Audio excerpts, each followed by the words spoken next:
It's your pal Mike Squires, and this is the Couch Riffs podcast, episode number 243. 243. I'm my guest, Carl Raether. Carl's first instrument was drums, which is a nice little transition for us into Drummer Awareness Month, which falls in March this year, 2023. However, he's done most of his professional gigging as a bass player. And he's a great bassist. I got a chance to hang out with him in Las Vegas last month. Had a great time with him and his bandmates, Crashing Wayward. He also plays bass with Fite. My dude is a lifer. We talk about him growing up in the DC area, playing in punk bands, touring, starting as a metal drummer, and then making his way to just touring in punk bands. And he's made two big moves. I guess Vegas from LA isn't a huge move, but he's made two big moves in his career, and things seem to be going pretty good. He gets a lot of gigs. I'm jealous. Again, I hope that you enjoy this conversation. I'm gonna give you some tour dates where Carl's gonna be playing soon. Check it out. February 24, which is coming right up. He'll be playing with Black Adidas at Whiskey Richards. I get it. In Santa Barbara. On February 25, he'll be playing with the Black Adidas as well at Gigi's Cocktail Lounge in Ventura, California.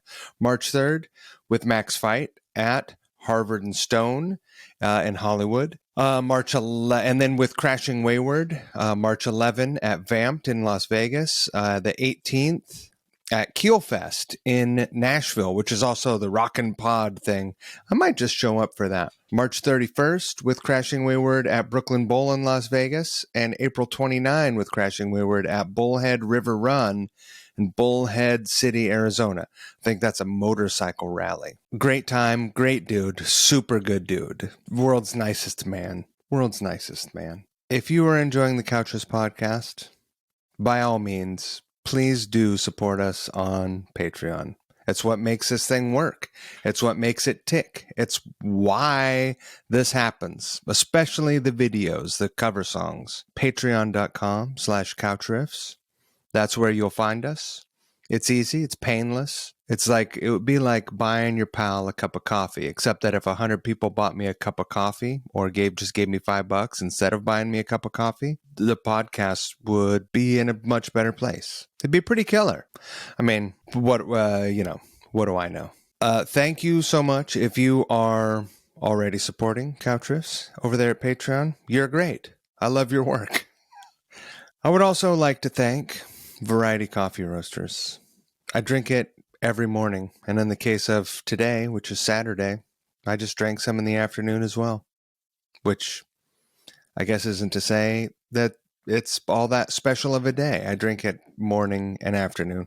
I've cut it out in the evening because I like to sleep. Variety Coffee Roasters is located in Brooklyn, New York. They have a number of cafes throughout Brooklyn and the city of Manhattan. You can visit varietycoffeeroasters.com or at Variety Coffee on social media. Buy their coffee. Order it. I drink it every morning because it's killer.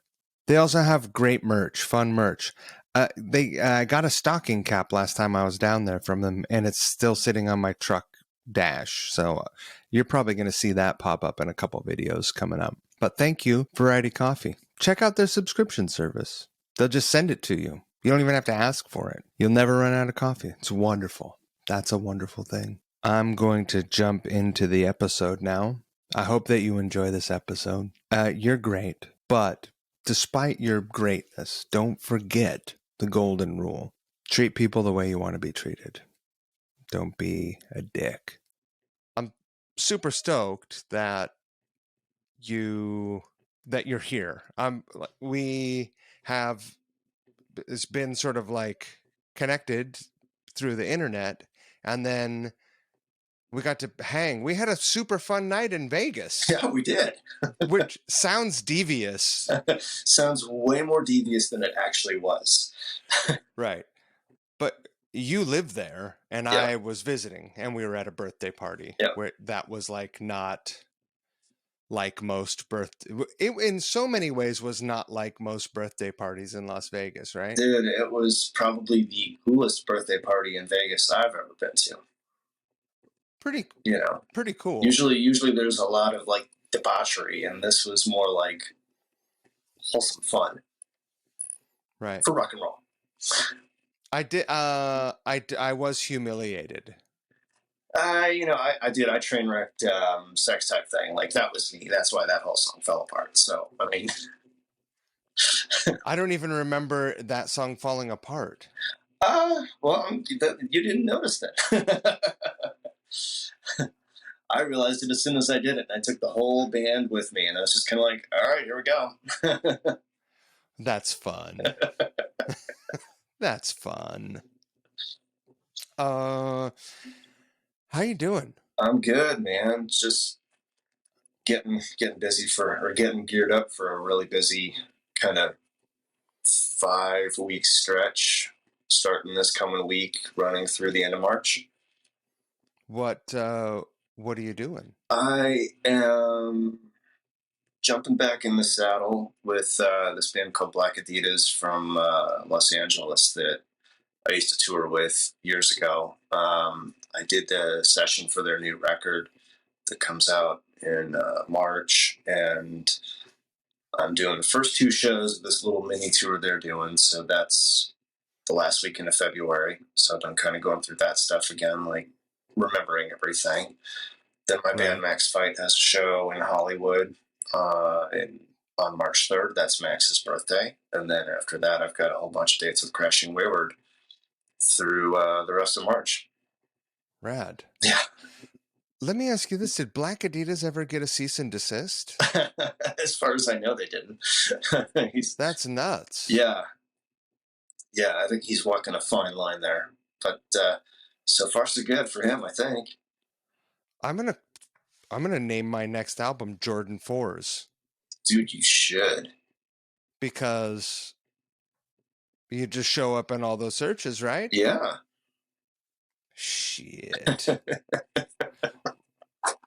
What is Black Adidas like? What is that music? It's punk rock.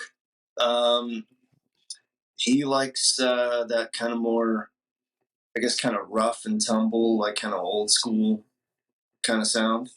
The first record has some production values that remind me a lot of like the Stooges' Raw Power, as far as it just kind of bludgeons you pretty good. Yeah.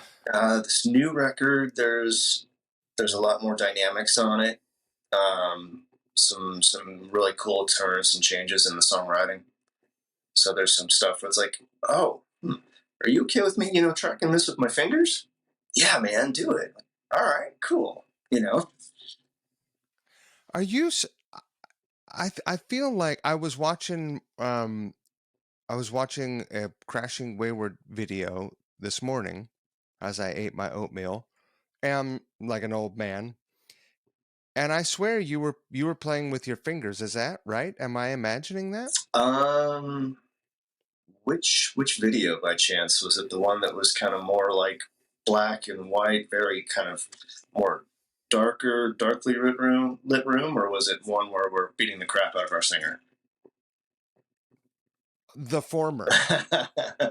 Yeah, there might be some footage of me playing with my fingers in there. Part of that. Are you primarily a fingers player?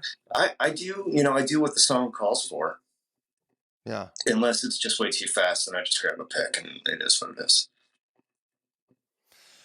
See, there are some players who, I mean, like, Flea or Robert Trujillo, or, you can go down the rabbit hole on Instagram and YouTube. It's hard to tell who's really doing what. Yeah. And I want to believe that people are really doing it, but there are people who are ferociously mechanical with their finger work on the bass, and it is shocking. Yeah. Yeah, when you get that third finger going, like Robert, for example. Right. Like, that's amazing. And that's just like monstrous. Like, I've tried it a few times. It's not easy.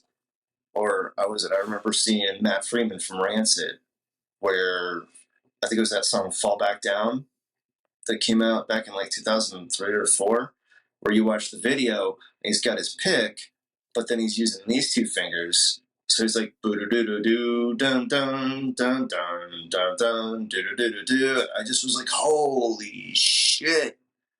Really? Yeah, Hybrid picking on the bass. yeah. Have you ever seen anyone else do that? No. I've never even heard of such a thing. Yeah, I went. I mean, and I went to see them on that tour, and I like tried to get as close as I could to like really see what Freeman was doing, and I was like, oh wow, he's doing that live. Did you immediately rush home and try to do that yourself? No, I should have.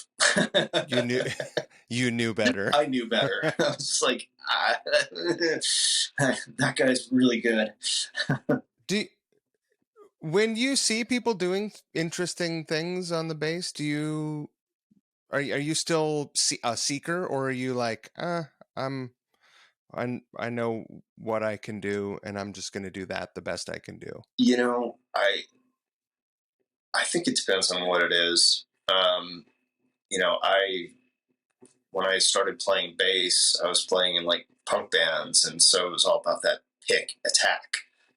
Sure. And then I started playing some guys like, dude, come on, man, like put the pick down, like play with your fingers, and okay, and it was like clunk, clunk, clunk, like, oh, I got some work to do. Yeah. And dude, I'm not the greatest finger player in the world, but I try. It's hard. Yeah, it's really hard. Like that timing.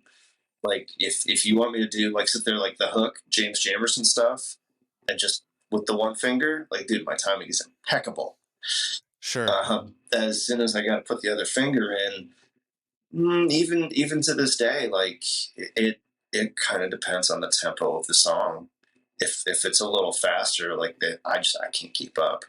I'm gonna have to grab a pick.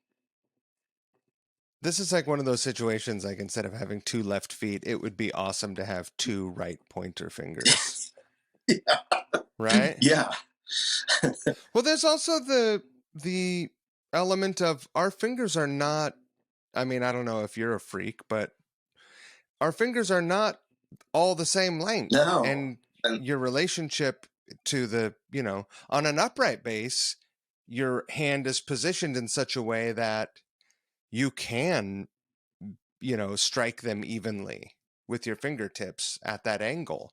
Yeah. I mean, the other thing I've noticed is my middle finger has a tendency to lead. And it's probably a bad habit that I've gotten into, but it is so hard to break. I think I lead with my middle finger too. I'm like air basing here, and I'm going 1, 2, 3, 4, 1, 2, 3, 4, and I do. Yeah, it's something about like right, left, right, left, right, left. I don't know, Right. Oh, that's one. I've never even considered it. I didn't. But I just looked down. When you were talking about the 3 fingers thing, well, Robert, I mean, I can use 3 fingers doing triplets, and I'm like a machine with the triplets, but you're talking about just 16th notes or, right? Yeah, that's like 1 E and 2 E and 3. It's like, dude, that's... My brain can't. That's a mind fuck. I can't do that. My brain doesn't do that. No, sir. Yeah. Okay. When did you start playing bass? How old were you? I think there's 2 answers to that question. The first answer would be probably 14 or 15, but that's because I was acquiring instruments and I was a drummer. And someone had shown me like how to play like a G chord on the guitar, and I was like, a whole new world is open for me. So I've kind of had a bass around ever since then. But professionally, probably 2002. So bass is not your first I instrument. was a drummer. Do you prefer one over the other? I think I still prefer drums, even though I no longer have a kit. I no longer have cymbals.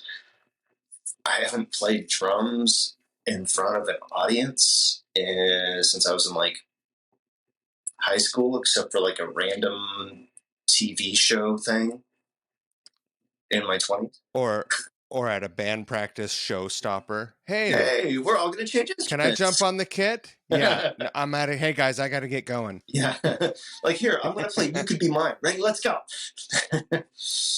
uh, are you a good drummer? Do you think you're a good drummer? I think I'm an okay drummer. I'm not going to call myself a good drummer anymore. The Right. rudiments are gone.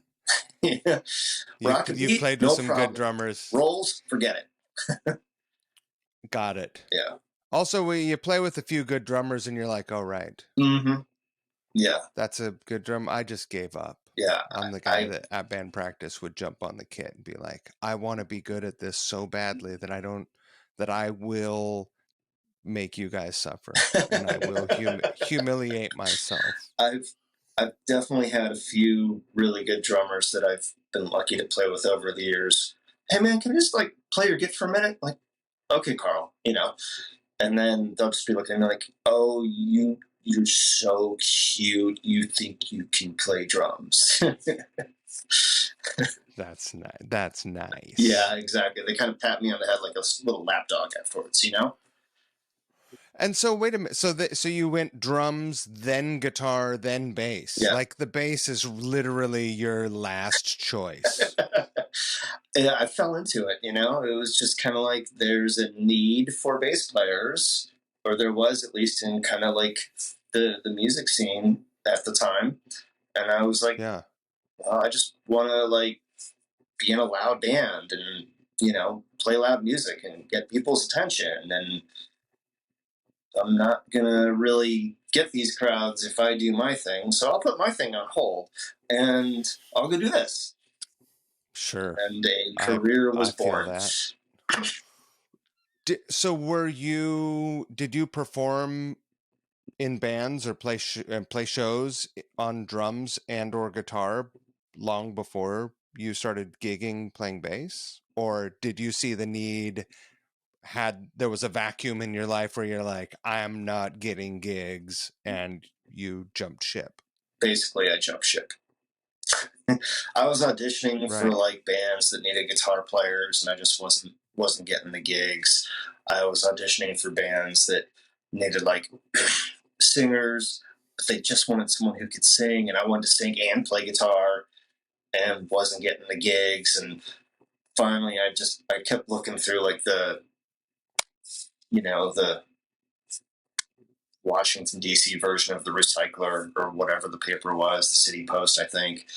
And it's just bass player, bass player, bass player, need bass player, just ad after ad after ad. And I was just like, Right. Okay.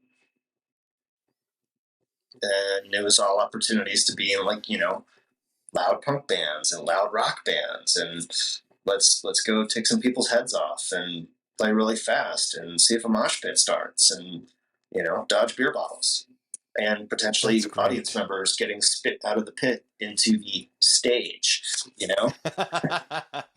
For people listening, those were air quotes there. Yeah. Stage. When the difference between the mosh pit and the stage is the monitors. Right. What stage? Yeah. You go in the corner over there. Put your pedal board behind you. Yeah, exactly. Oh, dude. How many times? Yeah. I'm aware of that guy. Yeah.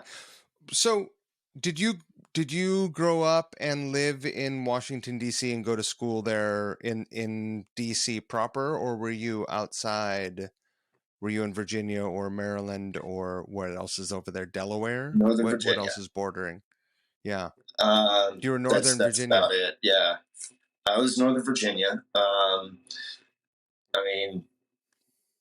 The funny thing is like it says DC on the passport because I was born at DC Women's Hospital, but I was raised in Northern Virginia. So, you may as well just say I'm from Northern Virginia. But I was raised in Arlington County, Virginia, and then Fairfax County, Virginia. What was that like? What kind of an area of the state is that? Is it rural Mundane, or mundane, is it safe, suburbs? suburban, boring. What my parents wanted to put me in like a really good school district, for me and my sister.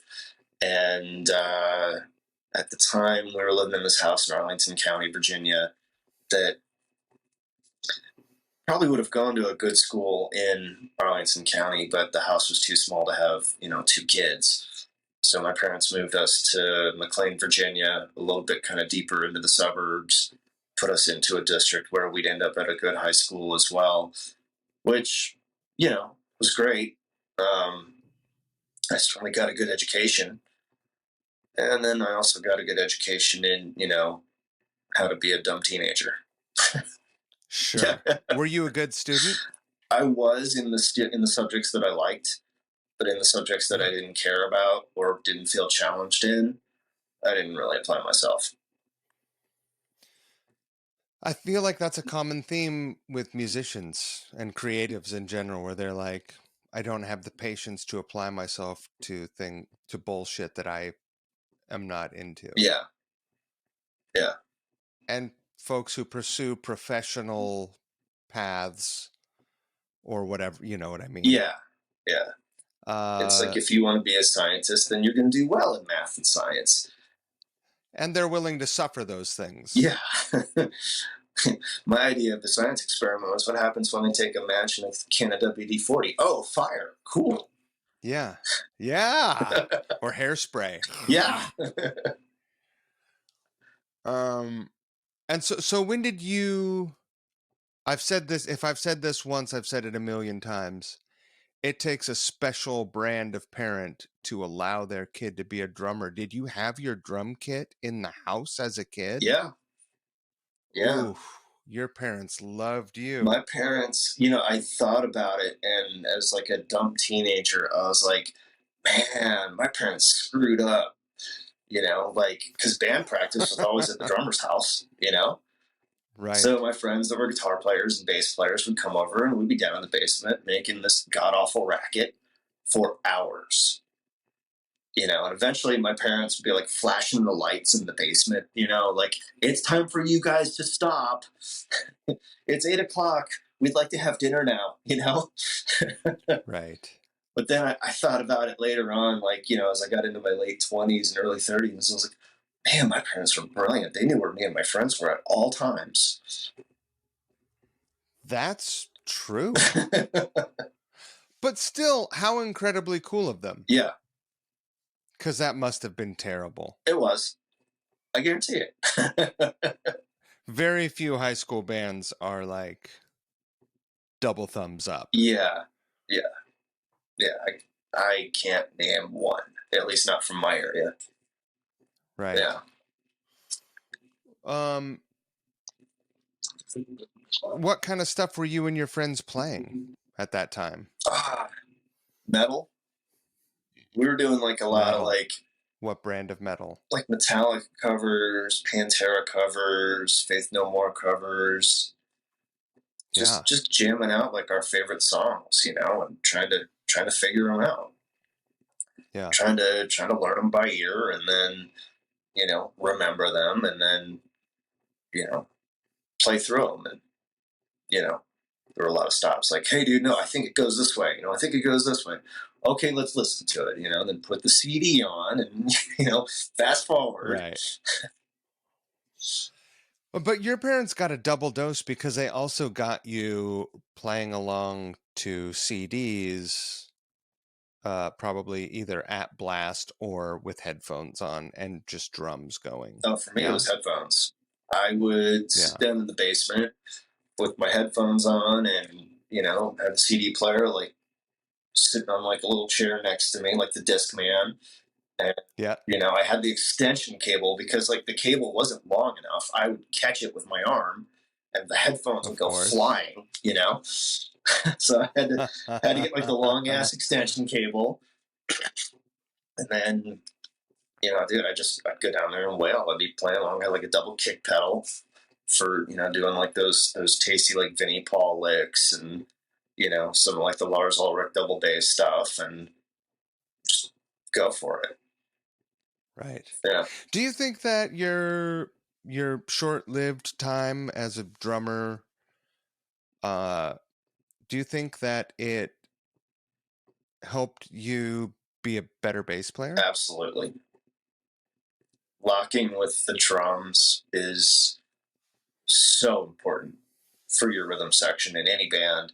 And when you can have that, at least one guy in the rhythm section understand what the other guy does, I think that you know At least one of us has to understand yeah, what the fuck is going on. it's like I still listen to the drums first on records to these days. Any new song that comes on or new record, or something I haven't heard before that's at least new to me, I'm not listening to the fucking bass player. I'm listening to the drums. Of course. Yeah. I mean, here's the drums should be the loudest thing in the mix as far as I'm concerned. Yeah, I'd agree with that. There should be no mistaking where the drums are Yeah, in the mix. They should be prominent right up front. If you are in a room with a band playing, I want to hear the drums. that's the engine, man. That's what makes the whole fucking thing go. And what's the goal? What's the rule? If your drummer sucks, You suck. your band sucks. Yeah. Yeah, it's there. That could not be more true. So, were you excited when you switched over, or did you feel deflated? Like, I really wanted to be a drummer, but here I am. I Or were you just excited to be in a I band? was excited just to like get in a band and get loud and go play shows at like rock clubs with loud bands and kind of see these bands like be on a bill with these bands that I've been like going to see because I was trying to get out in the scene and network and make friends and like what's it's like that old rule like, well, how do you join a band? Well, you got to be in one. Right. So it's like I was going out and seeing bands like the Little White Pills and the Goons and the Homeowners and like all these bands that were just doing really rad stuff in the DC scene in like the early 2000s. And I was like, I want to get up there. Like I don't want to be down here. I want to be up there. And then maybe Right. come down here afterwards. Have a beer. But it was like, I can't do that like with an acoustic guitar playing like singer-songwriter stuff, no matter how fast Is I that go. what you were doing at home? And, I was trying to like hone my songwriting craft at the same time. Yeah. But then it's like, well, I need to kind of get that time with a bass in my hands, and so the guitar just went by the wayside. The singer songwriter dream has been on hold pretty much ever since. And I've just been working on getting that 1,000 hours of practice. Sure. Yeah. A week. 1,000 hours a week. Oh, dude, I think I definitely logged that at one point, 1,000 hours a week, no problem. Yeah. Right. So what was the first band that you found yourself playing bass in, and how did you come up with all the gear? Because that's an expensive and big transition to make. Yeah. What was that stuff? And then tell me about your first gig, because they're always terrifying. I joined a band called The Issue that was based out of College Park, Maryland. So it was on the complete opposite side of Washington, D.C. from where I lived in Virginia. So just the drive to rehearsal alone was anywhere from like 20 minutes to an hour and 20 minutes, just depending on, traffic. And I had this Fender jazz bass at the time that was like this kind of candy apple red with a rosewood fretboard, and a non-matching headstock. And the thing sounded awesome, and I loved that bass. Part of me kind of wishes I still had it. What I didn't realize at the time was it had a 9-volt battery in it that probably died within like the first 6 months, but I didn't know there was a 9-volt battery in there. Right. And then I got my hands on a SWR Working Man 15. And that was a great... What are those, like dude, that was a great sounding 180 watts or something? Huh? 180 watts or something like that? I think so, yeah. Dude, it was a great amp. It was lightweight, sounded amazing, had a DI on it. So, like, the sound man, all he had to do was just give me an XLR and just, good to go, And we rehearsed our asses off. Like, I think I rehearsed with those guys like three or four times a week for close to a month before we did our first show. So I really knew the band and knew the material. And we did the first show. Dude, it was easy. It was a cakewalk. Let me ask you this.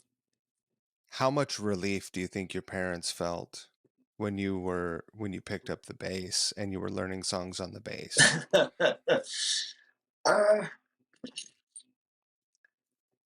I think it was more a case of just like, okay, like, just make sure you know what you're doing. Okay, I think at one point my dad was like, so you're practicing, right? Yes, Dad.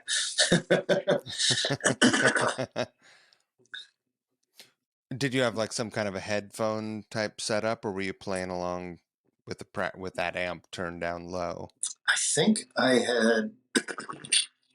excuse me. I think I had devised some kind of setup. I don't think I'd quite doing the headphone thing yet. I think, or maybe I kind of might have had headphones on and just like kind of sat next to the amp, like as close as I could, so that it wasn't like just sheer fucking volume. Right. And I think that was kind of how I learned the songs was, kind of like one headphone on, one kind of a little bit askew, and then just kind of sitting next to and also feeling the vibration of the amp and learning that way. I think that was what I devised, because if I tried to just play an electric bass acoustically along to the stereo, like all you're going to hear is the stereo. You're not going to hear if you're playing the wrong notes. So where do you remember where that first gig was? Was it a proper club or was it a party or basement show? And how did it go? How were you feeling? And how did it go? And how did you feel afterwards? Man, I feel like that first show was at like Jack's in Springfield, Virginia. Somehow that sounds like a punk rock club. It was more of like a metal club. Like that was where like the legacy acts used to come through and play a lot. But they also booked like a lot of punk shows, and they were really good about like hosting like a lot of bands from the local scene. If you played loud and fast, there was a chance they would take a shot on you. And I think we were on a bill with kind of like a mixture of like punk and metal shows, or punk and metal bands rather. And so everybody in that scene back then was really good about like, hey, my band is playing, but you should also see this band, this band, this band. So it was a really cool kind of like, pure thing. So people would come out to support because they knew like, oh, well, it was like, well, if you like my band, then, I think you'd like this band. It's like, or, like, bro, I know you like punk rock and I know you come see my band, but like there's this punk band that's playing, their singer's a good friend of mine, so you should come see them. And it was like, okay, So it was a good sized crowd, and we played, and the stage was like a proper stage with a killer PA.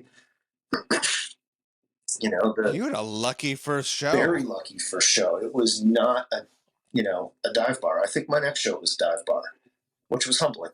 How how did you do? How did you do, and how did you feel walking on stage? Were you nervous?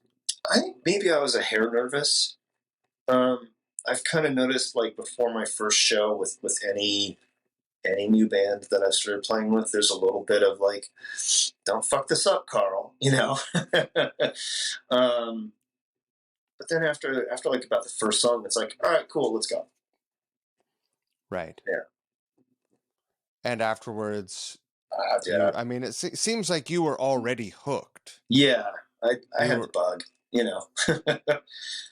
I think I'd been right. bouncing around, and I mean, just I didn't stand still either. Like that was the other thing. I remember that first gig that I was like, oh, this is a big stage. Okay. And, even though I was Right. tethered, trying not to get tangled up with my singer who also played guitar and with the other guitar player on the other side of the stage, none of us were on a wireless system. So, just trying not to get, the spaghetti Western going on with our cables. Sure. I was like, oh, big stage. I'm going to move around. So I did. So, how long did you stay in that band, and did you guys go tour? I feel like you toured with this band. We didn't tour. We did a lot of shows just like back and forth between like Virginia, DC, Maryland to Baltimore. So kind of stayed within our, I don't know, hour radius lane, I guess, of College Park. And then I got a chance to join a band called the Little White Pills, who were like a bigger band in the punk scene. And those guys had touring experience under their belts. And those guys would do shows and like, you know, go down to Richmond and do shows, go up to New York and do shows, play shows in Philly. And they asked me if I wanted to join, and I said yes. So that's when like the regional shows started to happen a little more. Like my first show with those guys was on like 10 days notice, had 2 rehearsals with the band, went down to Richmond and did a show. Yeah. And it was crazy and it was fun. And like those Richmond punk fans were like fucking animals in like the most fun Richmond way is a possible. pretty cool city, Yeah. I think. Yeah. Definitely, it's kind of got like Pittsburgh vibes, right? Yeah, kind of. Like kind of just in terms of like that working class, working man's kind of vibe. It's Yeah. not uppity, Yeah. but that you can find nice shit there. Yeah. Just a lot of y'all. That's Uh. the funny thing too. It's like you get that 100 miles, from like DC down to Richmond, and it's like, yeah, this is the South. Right. Right. Yeah, I forget that that DC's on the cusp. dude, it is. I mean, like the Mason Dixon line is like the Maryland Pennsylvania line, and that's hour and a half, 2 hours north of DC, roughly. So I tell someone from Growing like, up in the Northwest, yeah, I always think about the South as like, oh, that's, Texas yeah, or, Mississippi, Alabama, but Tennessee, yeah, right. yeah, But, Texas wasn't even a part of the conversation when the South was established. yeah, yeah. Texas is Texas. It just Right. that's Texas like became a part of the South from like a historical slavery owning standpoint, but Right. Texas was never the South. Texas is Texas. Yeah, pretty much. It's the most South. Yeah. It's the Southest. Um, so at this, just to give me a point of Yeah. reference, what year is this, Little White and what's Pills. going on?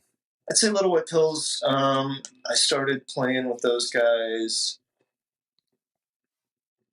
kind of late summer 2002, and I was with those Okay. guys until about 2003. But then I did some shows with them again in like 2004.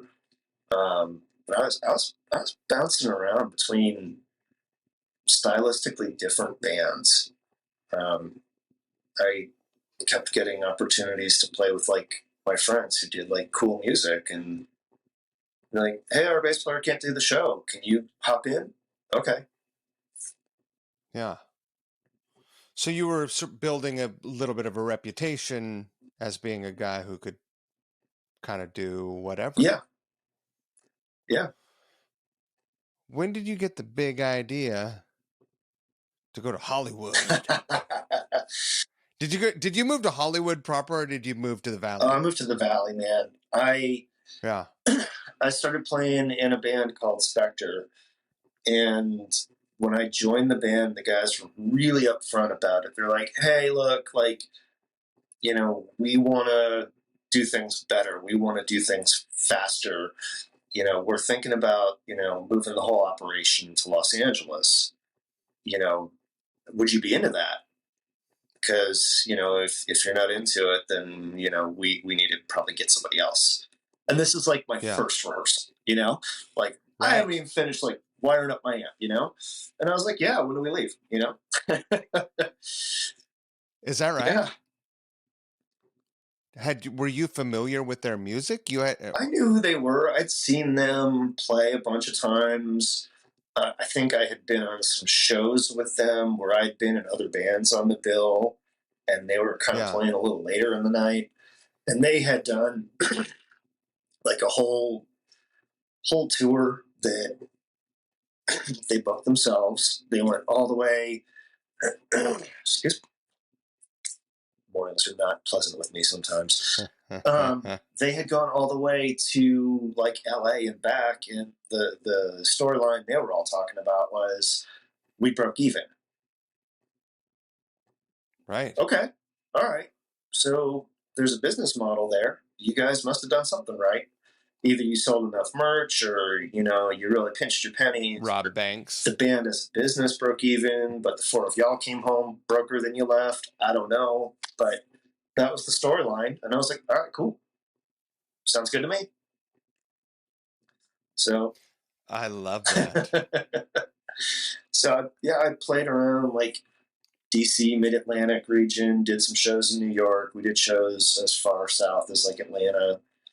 And April 2005, we moved. We had a 4-vehicle caravan that drove across the country.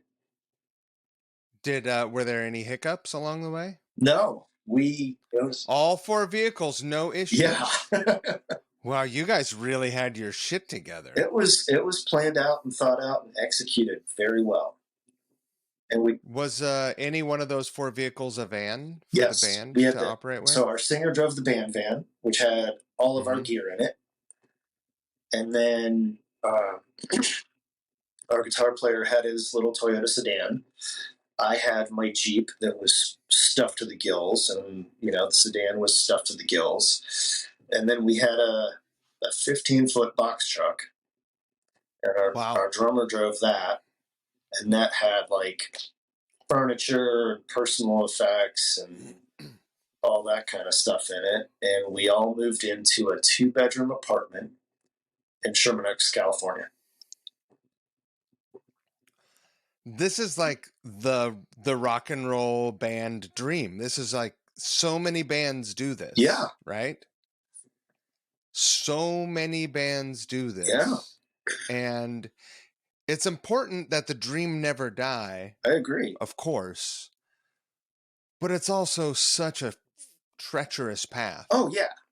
Dude, I mean, anytime you have like, it's one thing to learn how to coexist with one another in a van for X amount of time.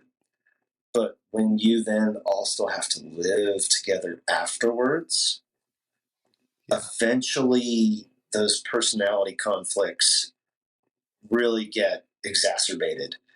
Those things that you wouldn't mind in the van, or you wouldn't mind, in cramming all 4 of us in a hotel room for a night, or sleeping in someone's basement somewhere after a show. You don't mind that stuff if there's a guy who just never fucking cleans up after himself. doesn't understand how to clean his own dishes, you know? Right. Bros who don't know how to take the trash out, stuff like that. It's like when you're staying at hotels, it doesn't matter. When you're staying at like someone's house for a night, so you don't have to spend money on a hotel room, and you know they realize, oh, okay, you know those guys had to get out early. I'll clean up after them. I invited them in. Right. But when you've got the four of us living in a 2-bedroom apartment together, Are you still friends with those yeah. guys?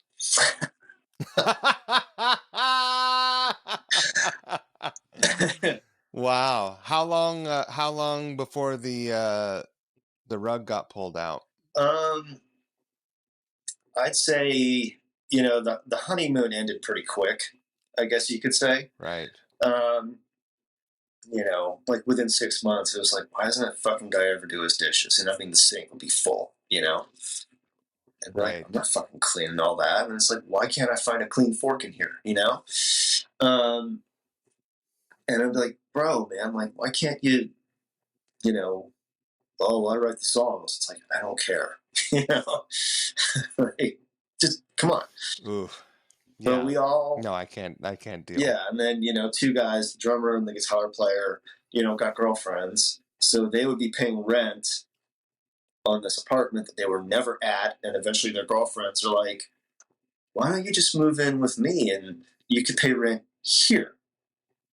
Okay. Right. You know? And then it's like me and the singer. And then yeah, you were left with slobbing. We need to go our separate ways. And, you know, eventually the band we don't hate at each other. Right. You know, we lived together for way too long because I left that apartment after 2.5 years, and the band folded like 6 months later. Right. Yeah. So you clearly, you know, once you got there, you stayed there. You didn't go back home. So you clearly liked being in LA. I did, yeah. I liked it. I felt like I could get some chances there.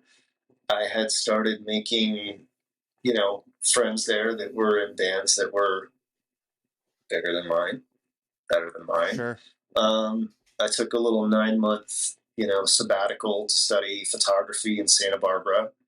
So, you know, but even then I had friends that I had made through Spectre that they'd come through and play like Velvet Jones on State Street in Santa Barbara. And then, you know, my girlfriend at the time liked them a lot. So she's like, do you guys have a place to stay? I'm like, no. I'm like, come on over, you know?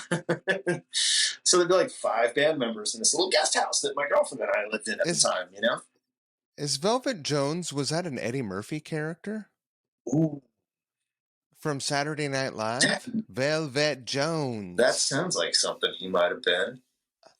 I think that was an SNL character. I'm going to have to look that up. I think I'm going to too. So there was a period of time when you were not playing music after you got to LA. You were like, I should probably have some sort of fallback, an applicable set of skills in a town which has a huge call for this type of skill. Yeah. Did you do any PA gigs?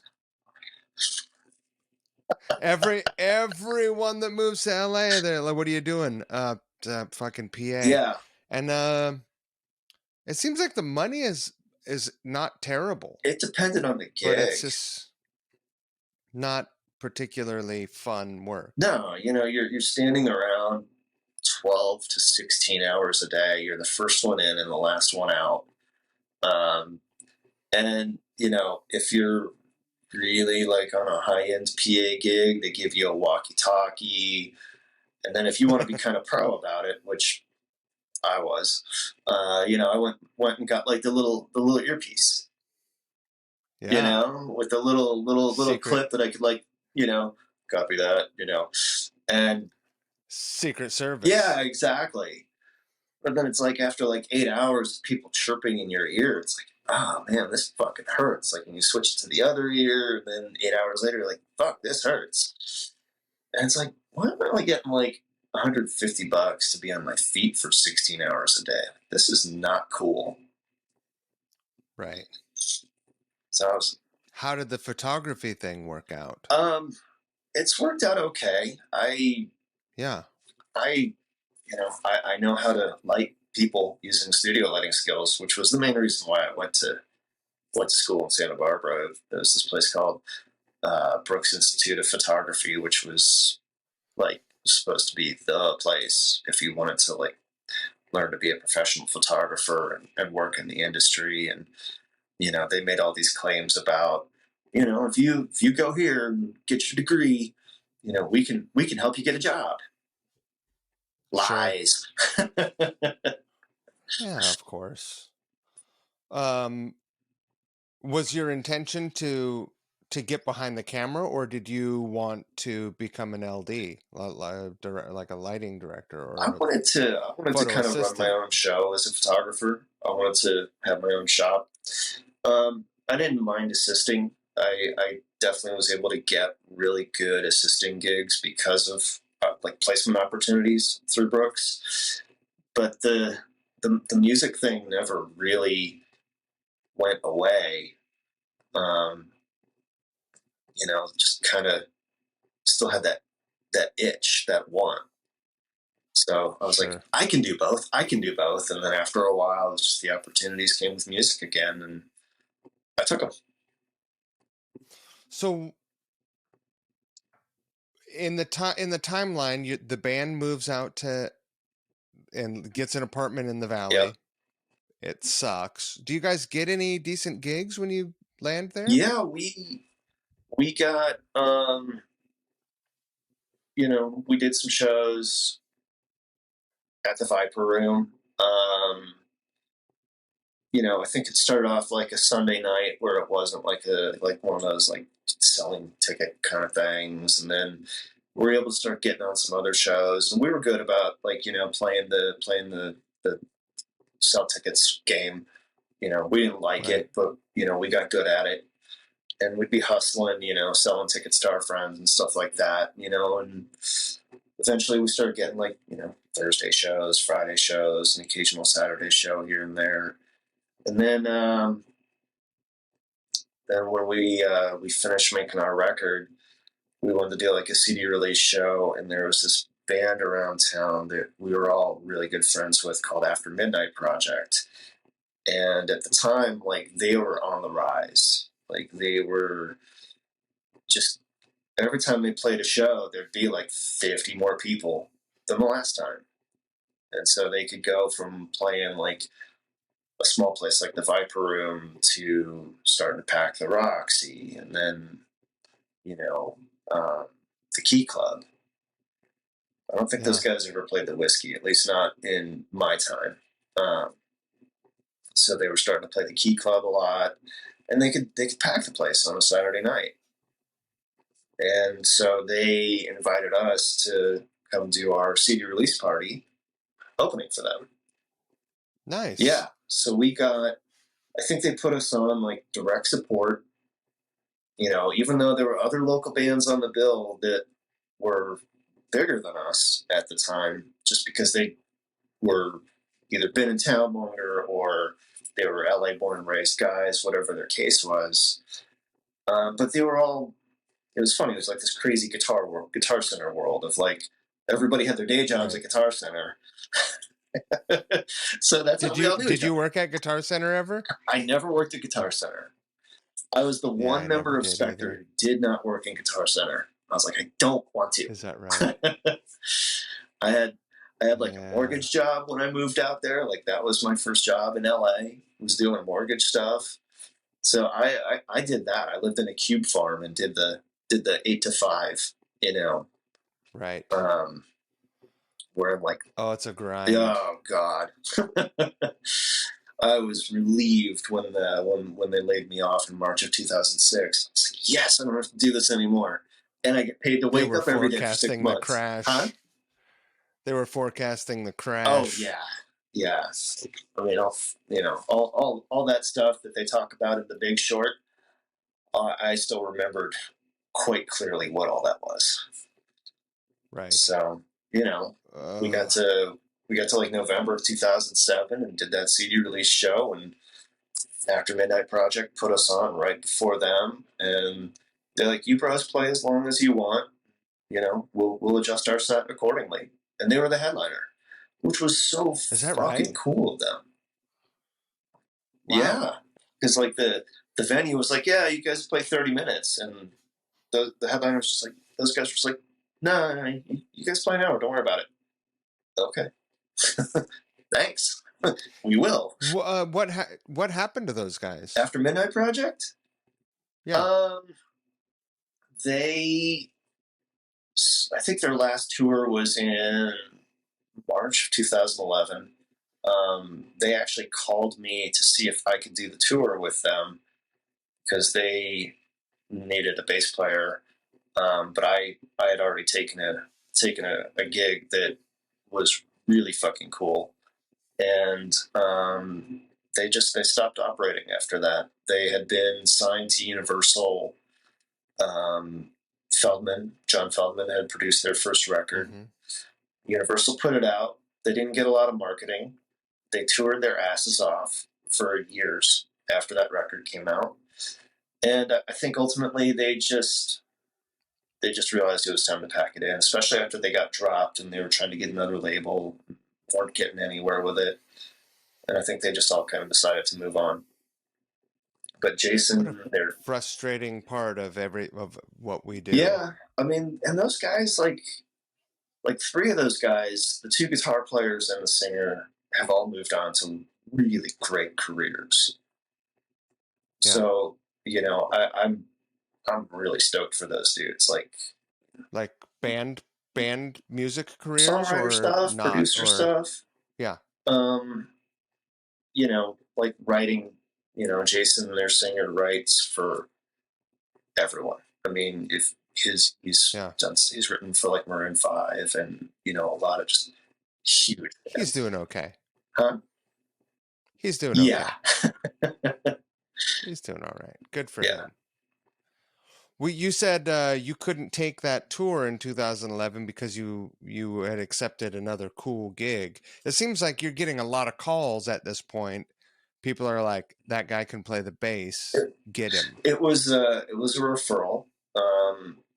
It was this guy Joey Cape who sings for Lagwagon. Joey was putting together a solo band because for years he had done acoustic solo records, and he wanted to reinvent those songs in like a rock format and have a band playing them.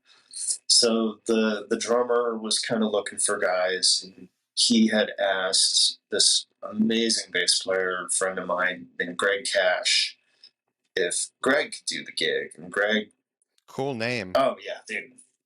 He also kind of sounds like he could be a porn star. And it's Greg with 3 G's. So, it's Greg, the third G is for genius, because the guy's just a genius player. If I was a Greg with 2 G's, I'd put them both at the front. That's a good idea. I'm just saying. Greg. That's an extended R, actually.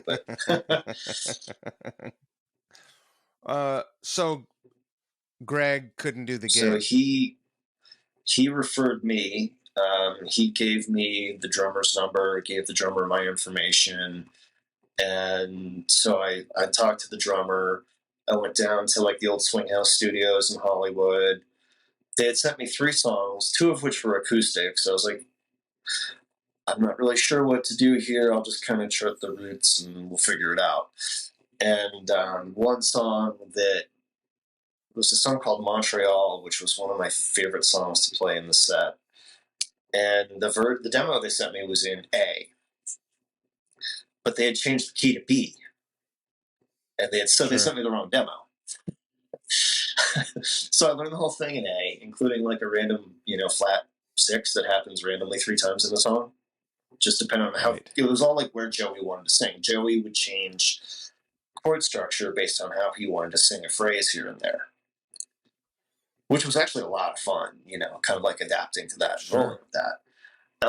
So I walk in and they're like, yeah, so, what songs did Asher send you? I'm like, this one, this one, and this one. He goes, okay. And he's like, so, Montreal. I was like, did you learn it in B? I'm like, No, I learned it in A. And Joey's like, do you think you could try to transpose it to B? And I was like, yeah, let's try it. It might have been a Is it test. They may have done it on purpose, you know? is it moving? Is it a pretty moving song? It was just moving the box, you know, moving Sure. the box up a step, and then remembering that that C sharp that appears randomly 3 times in the song, otherwise wasn't ever there, was now a D sharp.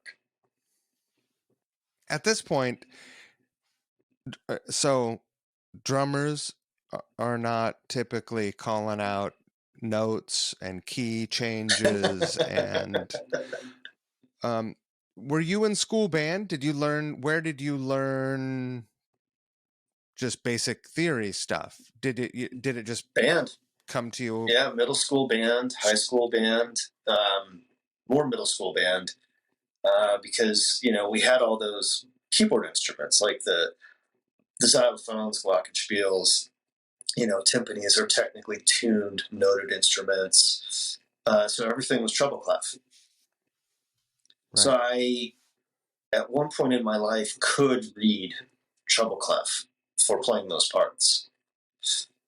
But, you know, if you don't use that, you know, skill set, it, you know, goes away.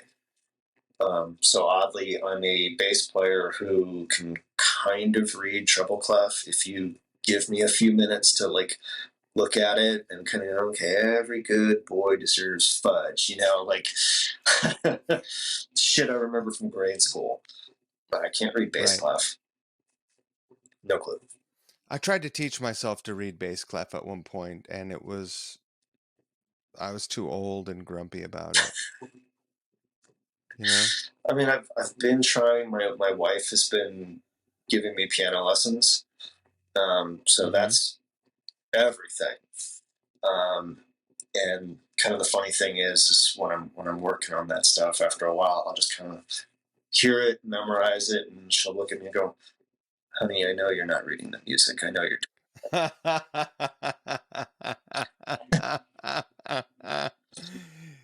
You should just close the book and be like, yeah. She's like, "Come on, honey, do it again." That's good of her. Yeah.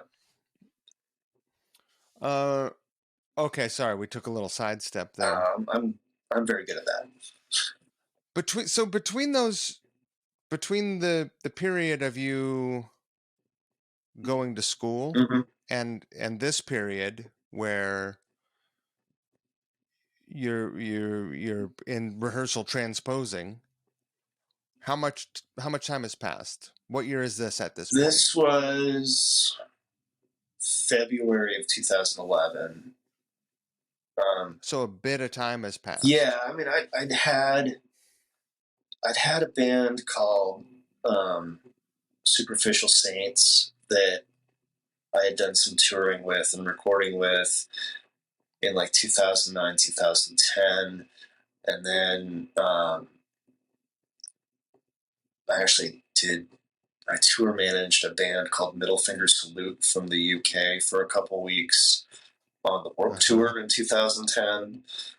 And that was like, talk about it, just a eye-opening experience and also a Rolodex beefening experience. So there was still some music going on in there. At that point, I had just hit pause again on the photography, and you know, kind of dove back in with those opportunities to play music. So, you know, we played a show together at the Viper Room, and this if I had a gun to my head and I had to guess when it was, I'm trying to remember who was drumming in the band at the time. Burke. And It really? was Burke. Yeah. It was. Yeah, Isaac had moved on. It was 2012. 12, late 2012? Like August or September 2012. Duff did his, like, you guys did the kind of acoustic did the book thing the Thursday night, I think. And then the Friday night was, you know, the full power rock show. Yeah. Yeah. the full power. No acoustic guitars allowed on that one. Okay, so we're almost to that Yeah. point. We're like, um, you said that you made a lot of friends on the Warp Tour. Did anything good come of that? Do you think? I think it was. I never got any gigs from it, Mm-hmm. but in terms of like making some friends and some fucking rad bands, that was a big plus. You Yeah. know, um, like sitting and catering with like, sitting and catering, like having like a ham sandwich with Ben Weinman, you know? Yeah. Like, could Ben Weinman pick me out of a police lineup now? No, because I haven't seen him since. But it was a Sure. rad hang, you know? And we hung Right. out a lot, like on those 2 weeks. The Riverboat Gamblers out of Just Austin, Texas. rad. Oh, just fucking great people. Not to mention one of the best live bands I've ever seen. Oh, how Yeah, fun. like those are kind of my two big, examples. People forget. I mean, I think that the general public doesn't see it probably like this, but they first of all they have one idea of what backstage is, right? And really it's like, half the folks backstage are like, man, I gotta stretch because Yeah, I'm old and have this thing with my Achilles or whatever. And then, hey, is there any vegan food in catering?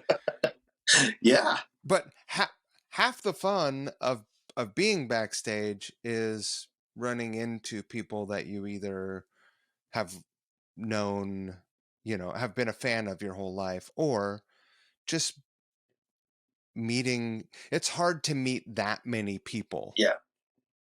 and there's an opportunity to be very social, and not in an opportunistic way, in just a way that is Just human. fucking Yeah, awesome to talk to dude. people. It's that human interaction. It's like, not even really talking music or gear or anything like that. It's like Oh, dumb. just whatever. Like baseball. Yeah. How good is the catering? How shitty is the catering? You know, Yeah, life. sure. Yeah. Right. I never did Warp Tour. You're a lucky man. Yeah. it's I have a lot of friends that were, yeah. it's one of those things like when you can do it in a bus, it's a lot easier because there's some place to go where you're out of the heat, you're out of the humidity. But when you're doing it in a van, you're just out in it every day. There is nowhere to go. Catering is at least in a shaded area. Maybe there's a few fans, set up Right. that are blowing air, which is just moving hot air from one place to another. Maybe someone's like, "Yo, dude, come on the bus, man. Like, get some AC, get off your feet." I mean, that whole 2 weeks Yeah. I was out there, I never stopped moving. I came back to LA after that 2 weeks, and I slept for like a week. I just had too much to do. There Yeah. was too much happening. Yeah. Right. When you got home from that, is that when you started playing with Christian, and how long did that go on? Oh man, Christian backstory. Sorry. We're talking about Christian Martucci for people who are listening. Yes. Oh man, Friend of everyone. I met Christian Martucci initially in like 2005 when he was playing in the Chelsea Smiles. Yeah, Okay. I saw them. My band Spectre. 2 weeks after we moved to LA, we went to the Knitting Factory to go see Fu Manchu. My guys were all huge Fu Manchu fans. They had turned me Awesome. on to Fu Manchu. I was gobbling it up left and right. Thought that was just amazing. So we went down to go see him, and the direct support act was the Chelsea Smiles. These four New York Ramonesy looking kind of guys walk out on the stage, all black leather, black guitars, white bass, and then they're shredding these, New York style, kind of Ramonesy, Johnny Thundersy influenced punk tunes, but they're trading solos, Kiss style. Yeah. And I'm like, this is amazing. And I met those guys like later on that night. So I'd known Christian for a while. So now to fast forward to like getting into 2012, Christian had this band called 1000 Watt Stare that was amazing. Just killer band. You know, you had Dylan Howard from Unwritten Law on the drums. You had Pat Kim from Unwritten Law on the bass, and Dylan's brother Trevor was playing guitar, and Christian was playing guitar. And they were fucking just awesome. One of my favorite bands to go see because the songwriting was epic. Like Christian is a great songwriter, and he's a great frontman. He's really good. In addition to being this guy who can do unhumanly things on the guitar. So I went to... He's like this. Yeah, he's a disturbingly talented fellow. and I went to go see them open for DGen one night, and I think Christian had a few too many, and he just gives me this big, he's like, Carl, man, I love you, dude. Like, I want to be in a band with you. I'm like, dude, that would be awesome. But you have a great band. But if you ever need me to fill in for Pat, I will totally do it. And left it at that. So, you know, I don't know, 6 months later, early May of like 2012, Christian hits me up. He goes, so 1000 Watt Stare broke up. I'm going to do the solo thing. And everyone says I should have you play bass. And I was just like, I'm in. Everyone is right. This is the one instance where everyone is right. Yeah. And Christian's like, well, that was easy. And he sent me a few tunes. He's like, what do you think? I was like, dude, this stuff's fucking awesome. Like, let's get to work. And then he's like, you know, do you know any good drummers? I was like, yeah, I got a guy. I'll talk to him tonight. And that was this drummer, Zach St. John, who played drums at that show that we did with you guys at the Viper Room. Uh-huh. And was it Zach's in Black Star Riders now? Oh, wow. Yeah, he's not overseas with them right now, but I think starting like next month, pretty much Zach will be the man behind the kit. But he did the drums on the record that just came out. So, yeah. Let me ask you this. You bounce around and fill in and you get a lot of gigs. Do you feel like a band guy or do you feel like a side man? Both. Yeah. You know, I love being in bands. But I guess in terms of how my career has gone, every time I've kind of been like, you know, okay, this is my band. I'm not doing anything else. I'm all in. All the eggs are in this basket. All the eggs get broken. Right. And, you know, and it's like I kind of did that because I was a loyal guy and I wanted to, you know, I believed in my band. And not to take away from the bands I'm in now, because I believe in them. I do. But back then it was like, you know, there was a band around LA called The Breaks that was looking for a bass player in like 2006 or something like that. And a friend of mine was like, yo, you should audition for these guys. But I believed in Spectre. I believed in my band. The Briggs went on to do all this rat shit, you know? And it's like, you know, in hindsight, maybe I should have at least auditioned, you know? What if? And then at that point, it was just kind of, I just want to work, you know? I want to work and I want to be creative and, you know, I like to be in multiple bands because I get to work with different people and my ideas are, you know, valued in bands and I want them, Yeah. I try to play in stylistically different bands so that I can use different skill sets and see where my songwriting skills might fit in.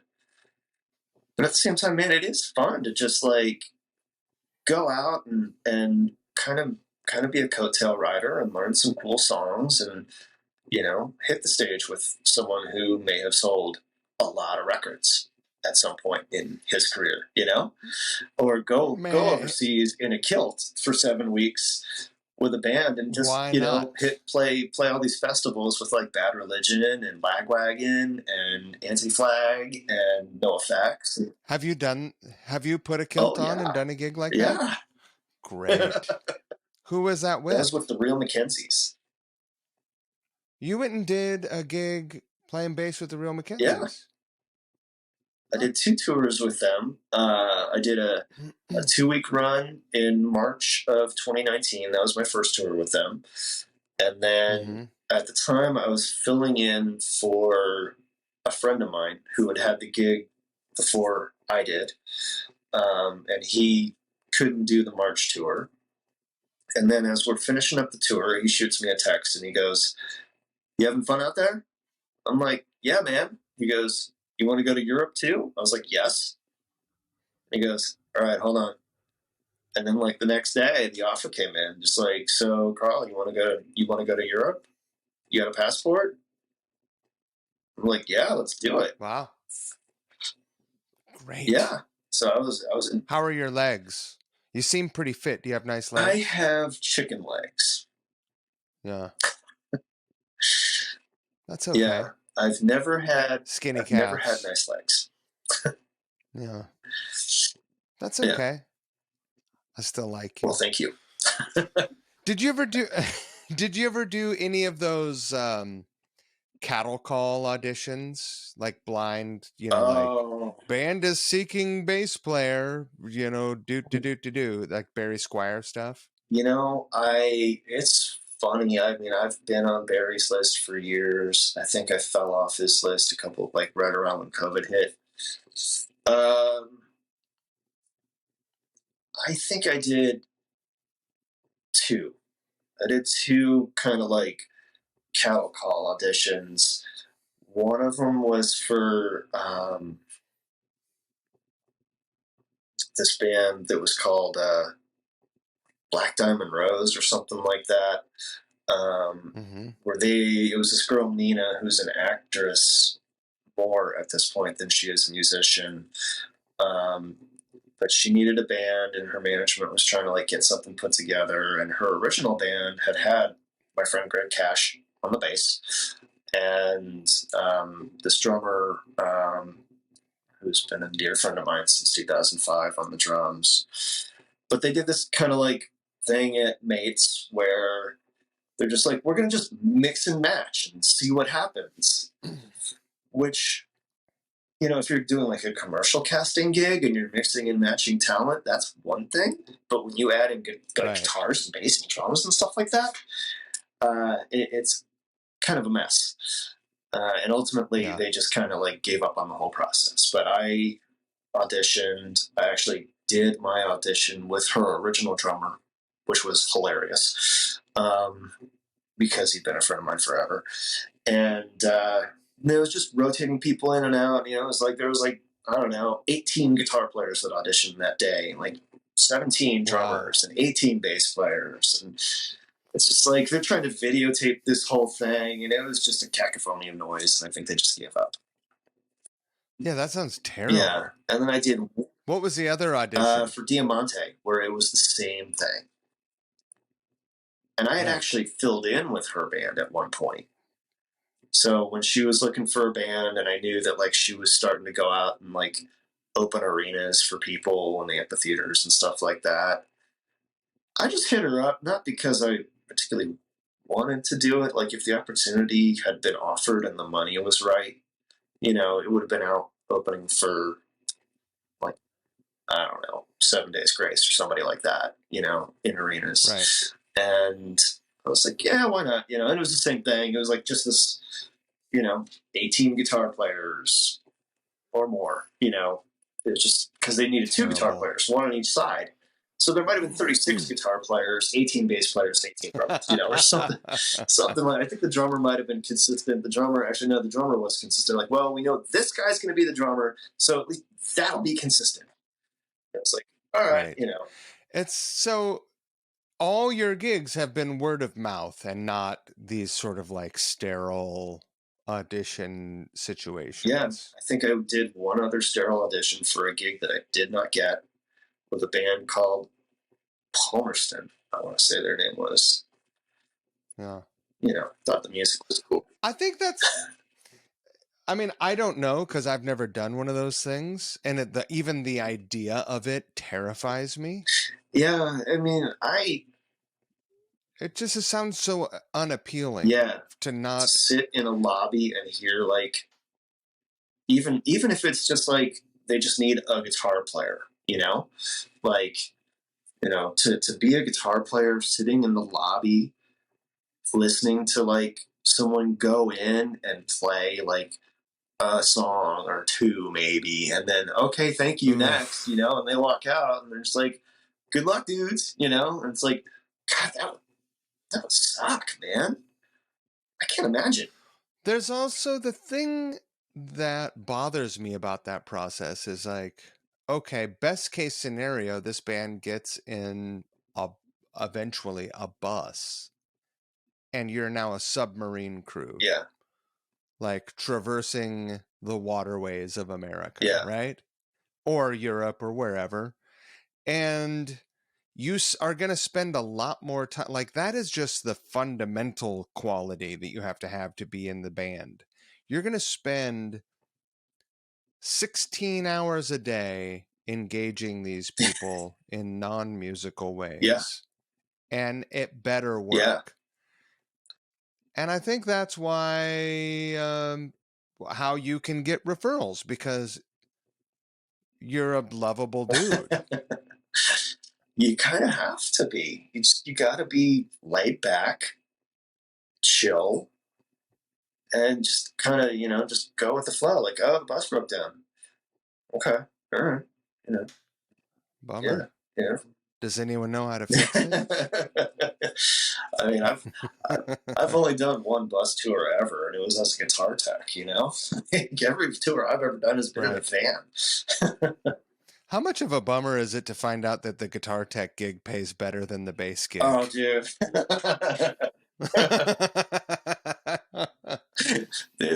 There's a lot less glory in it, but it is definitely more financially rewarding. It's a living, I mean, I've got a buddy who's been a drum tech as long as I've known him, and he told me his day rate one time, and my jaw hit the floor.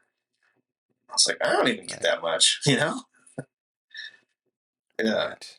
You're like, I sing background vocals. Shit. Man. Fuck. When did you decide to move to Las Vegas? And how do you like it? I started coming out here for gigs and rehearsals 2019. There was this band called Electric Radio Kings that was looking for a singer and a bass player. And a friend of mine who had been out here since 2018 had put his hat in the ring as far as being the singer for the band goes. And then they're like, do you need a bass player? So he goes, yeah. Here, get this, call this guy. That was me.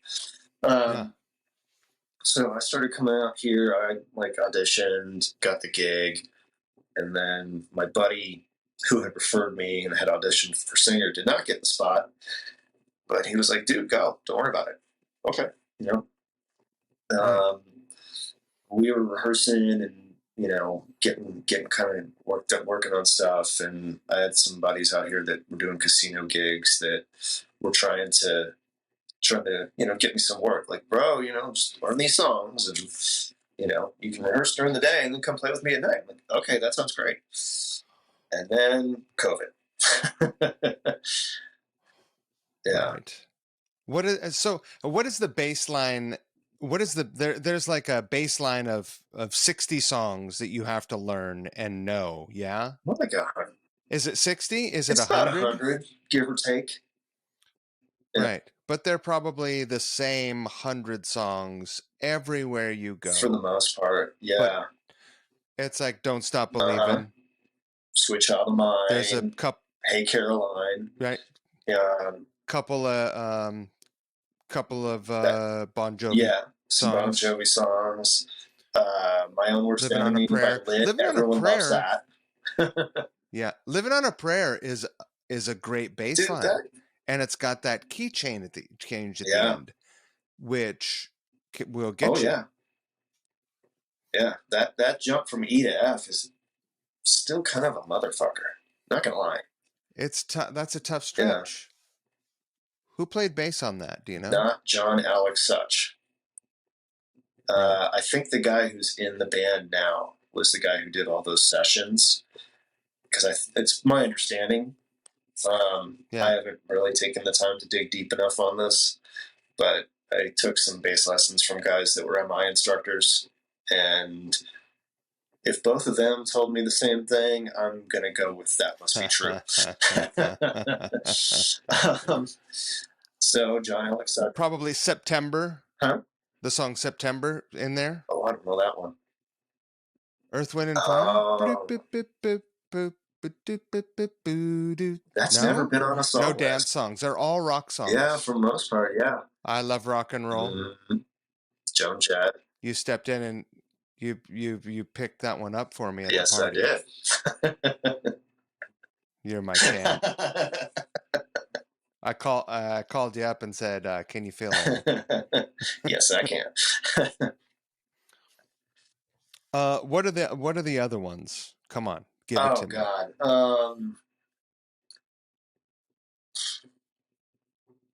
A lot of ZZ Top stuff. Like, Sure. Sharp Dressed Man. That's kind of a standard. Whole Lot of Love. You Shook Me All Night Long. Right, you shook me all You up. know, Maybe Back in Back in Black or Black. Highway to Hell. Fortunate Son. Oh, that's a good one. Helter Skelter.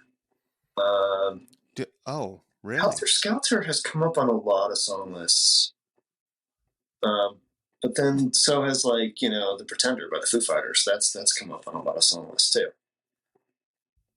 Really? Or maybe it's just kind of like the different house bands that I played with at the Viper Room for years that were a little bit myopic in their song choices. Right. I just finished Dave Grohl's autobiography. How'd you like it? On audiobook. He's a really hard guy to dislike, Yeah. I thought it was a lot better like the storytelling was greater before he got famous. Mm-hmm. I enjoyed hearing that part of the story. The rest of the story is already well documented. We already fucking knew all that stuff. Yeah. Because, I read his book not long after I read Lanigan's autobiography. I made this. I said probably what you were about to say. I said in a conversation last night on the phone. Go. Please say what you're going to say now. Dave's book felt very pedestrian after you have read or careful Lanigan's autobiography, because that is just one wild, crazy, debaucherous story after another one. It's like I'm such a huge fan of Flanagan's solo work, and I'm such a huge fan of him as a songwriter and a vocalist. And I knew the man. I'm a fan of him as a human. I knew him, and he was fucking. I was never around him when he was messed up, and he was always he liked me. So I was lucky that way. Yeah. I don't know why he liked me, but his book is the polar opposite in terms of storytelling from Dave's. Yeah. Dave's just seemed very squeaky clean. And I liked it fine. I listened to the audiobook. Yeah. And I listened, and he narrates it, and he's a great narrator as well, That does not surprise me. Of course. He's Yeah. He's kind of good at a lot of things. Yeah. Bothers me. Fucker.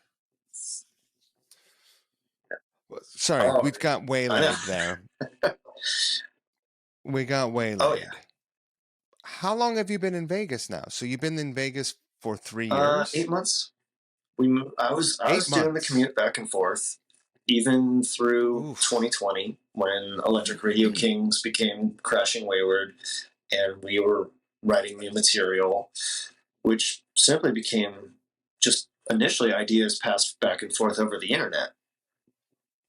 That was the band. Yeah, yeah. So we had Electric Radio Kings, like everybody else. We had shows on the books in like March of 2020, April 2020, Right. stuff that just never got rescheduled. And you know, once we were all kind of like in isolation, um, Dave, our guitar player, sent over some riffs, and it was like, "Wow, this stuff's fucking awesome! Like, we should work on this."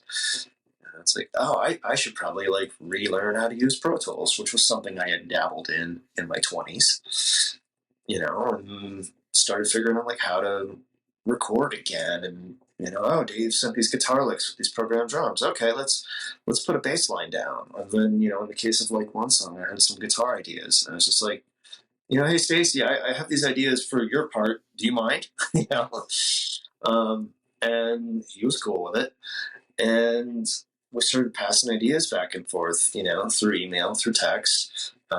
Pete, our singer, was writing lyrics and singing the lyrics over top of like these MP3 files that he was getting. And the drummer we had at the time was just like, you know, kind of like listening to it, but not really engaging a whole lot.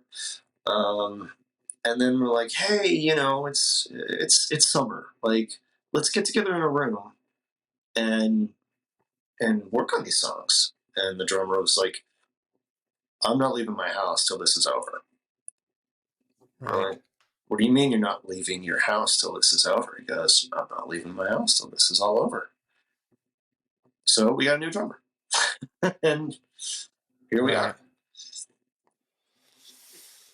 Oof. So you guys have 2 songs that you've released at this point. Yeah.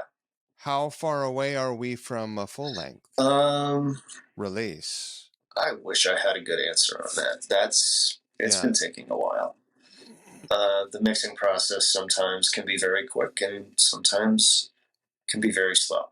Our Sure. producer has been very, very meticulous with how he's been, mixing the songs. And when you've got 5 guys in a band plus a producer who engineered the record and is mixing the record, that's 6 guys with a lot of ideas and philosophies about how things are supposed to sound. And getting Right. getting everything to the point where all 6 of us are stoked on it can take a while. Sure. So I think for whatever it's worth, the songs are great and they sound great. Like they sound like, well, it's going to happen for these guys, yeah, right? I felt that way a lot of times about a lot of my friends' bands. Uh, we're old enough and we have enough experience to know like you can't really think that far ahead. You have to just like put your head down, do the yeah, work, and yeah, enjoy what you're doing because that's really what it's about, yeah. right? If you're not having fun, why are you doing it? That's kind of the bottom line. you know. So what do you guys have coming up? Let's see. Crashing Wayward. We've got a show here in Vegas, March 11 at Vamped. Mm-hmm. And then we go to Nashville the next weekend. We're doing the Rock and Pod Expo showcase thing, which also is in conjunction with Keelfest 2. And we are playing Keelfest 2. I believe that we go on first, which is rad because then we can kick back and watch the other bands and don't have to worry about stuff anymore. Um, What's the date on March that? 18th. Shit, I might come down for Dude, you that. should, man. I think tickets are pretty cheap right now. You should. You should absolutely come down, man. We'll hang. Why Yeah. not? And then Pete and Stacy will be stoked. You know? It was a lot of fun. I want to say thank you again for letting me sit with you guys, because I just sort of like plopped myself down in the middle of the three of you. Um, and you guys clearly like each other. Like, you guys are hanging. It's Yeah. great. And it was fun. You guys are a fun crew. Thanks, man. Yeah, That's what it's about. right. That was I mean, really, I didn't know what I was getting myself into going out there for the party. Yeah, I mean, I saw was Niels posted a photo of the two you guys like the day before, and I was like, "Oh, rad!" And then I come walking in, and Niels is like, "Yeah, Mike's here." I'm like, "Really?" He goes, "Yeah, I figured you guys would know each other based on the comment you left." I'm like, "Yeah." So, yeah. So yeah, thank you again. It was Yeah, great. yeah. You guys absolutely made my It night. was a great hang. What do you guys have going after the Nashville, the Rock and Pop Kill We Fest? have about a week off, and then we're doing Brooklyn Bowl here in Vegas.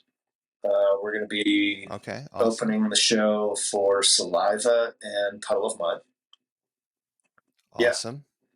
that'll be awesome. I mean, that's such a great venue. Um, I mean, it's a great venue to see shows at, so I can't wait to be on the other side of it. Um, and then Right. we're doing Bullhead City Run.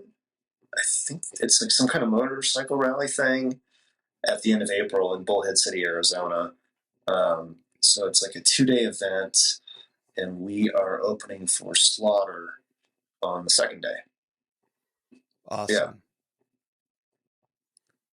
yeah. Awesome. And do you have plans for the summer? Have you guys gotten that far ahead of yourselves, or are you guys focused on getting the record We finished? have not gotten that far ahead of ourselves. Um, I'd love to do some dates this summer on the road. Um, Mm-hmm. you know, especially I think it'll help a lot once the record comes out, as far as getting a booking agent and trying to hop on some cool shows and some cool tours. I mean, for us, it's like we have a more kind of modern rock sound where we'd like to be out opening for people that are kind of more, I guess, in our vein. Um, Sure. Nothing against the legacy acts; they're good, Right. Of but course. that's not a crowd that is going to really help us grow our audience. And it might be difficult to get them to embrace you as well. Maybe actually, maybe not. They might be stoked, you know. I mean, Right. they might just and but will they come to every show? Maybe, maybe not. Will they buy some merch that night? Maybe, maybe not. But you want Side to, yeah. question: who do you think the hardest band is to open for? Whether you've opened for them or not, who do you think would be the hardest band to open for? I can think of 5 bands that are just seem impossibly difficult to open for. Um, before I start digging into my brain here, are you talking current bands or in general? Generally speaking, let's just say 3. 5 is a lot. Um, Let's go 3. I don't envy anyone that opens for Nine Inch Nails.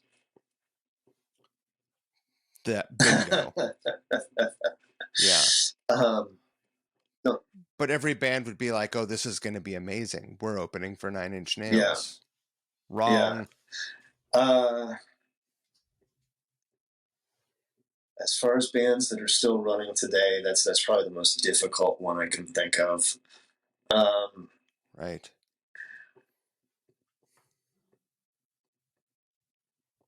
Fuck, man.